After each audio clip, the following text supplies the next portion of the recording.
demi dipuji. Sama orang rela. Ngelakuin ini, aku punya mertua usia 61 dan 58 tahun, punya 2 anak. Anak pertama, suamiku, dan anak kedua, usia 20 tahun. Anak keduanya ini kekeh ingin bekerja di profesi A. Maaf, nggak bisa aku sebut. Disuruh cari kerja yang lain nggak mau. Kemarin aku dengar kabar bahwa untuk kerja di profesi itu memang harus bayar sekitar 500 jutaan. Yang terpikir di otakku adalah, gila ya ini bocah, nggak tahu apa kalau orang tuanya punya utang di mana-mana. Makan aja alhamdulillah. Mertuaku ini juga kebangetan. Dia selalu bilang, kasihan adikmu belum dapat kerja, kamu enak sudah kerja dan sudah kuliah. Sekarang gantian bantu adikmu. Buset! Orang tuanya kuliahin suami total sekitar 40 juta. Itu pun dulu bayarnya di Uber-Uber karena alasan nggak ada duit, sakit, dan lain-lain. Bahkan, utang ke saudara bilangnya buat bayar kuliah suami, tapi nyatanya nggak tahu dipakai buat apa. Sampai suamiku malu ketemu saudara-saudaranya, karena namanya dipakai buat utang sana-sini.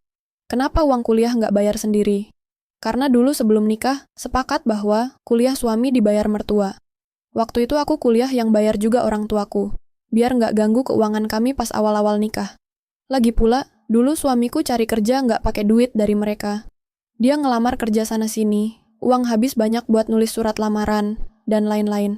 Sekarang, dengan santainya mertua bilang, bantuin duit 500 juta biar adiknya bisa kerja profesi A itu.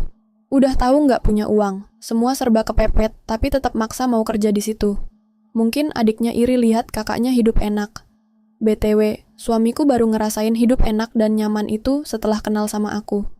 Suamiku pernah cerita, dulu sebelum dia kerja, kalau makan cuma lauk sama terasi, karena nggak ada lauk lain. Tempe tahu pun dibakar karena nggak mampu beli minyak goreng. Sayur ambil di belakang rumah. Kamar tidur beserta isinya nggak layak pakai karena sudah berjamur. Dapurnya juga banyak tikus.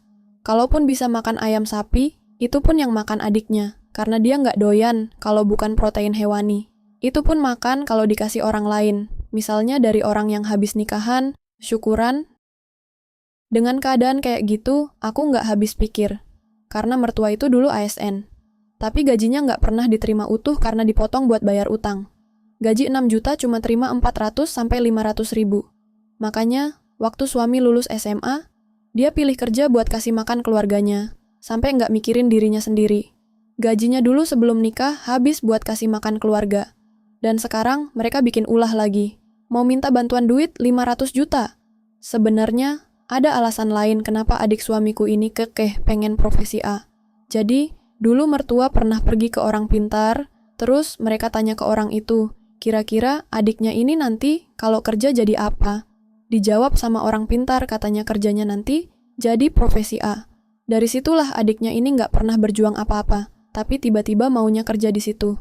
Malu mungkin kalau nggak jadi, karena keburu diceritain ke tetangga dan saudara-saudaranya. Padahal, pekerjaan lain juga baik dan halal. Aku muak banget sama keluarga suami, tapi mau gimana? Jadi, mau bantu duit 500 juta nggak? Buset! Mending kalau ada uangnya buat aku, suami, dan anak-anak. Mertua sama anak-anakku aja nggak ada perhatian sama sekali. Aku juga sudah bilang ke suami kalau aku nggak mau urusan sama masalah itu. Aku kasih clue profesi A ini ya. Tahun lalu, adik suamiku ini pernah daftar dan lolos sampai tahap akhir. Tapi di tahap terakhir, dia tersingkirkan karena nggak ada duit. Dia bisa lolos sampai akhir karena mertua punya teman yang kerja di profesi A ini juga. Karena gagal, makanya mertua pengen ngeluarin duit biar anaknya bisa masuk. Ditambah lagi faktor usia. BTW, mertua terutama yang cowok kalau ngomong ke suami pasti bilang, "Bapak sudah nggak kuat tapi masih nunggu adikmu. Bantu ya mas." Wah kakak,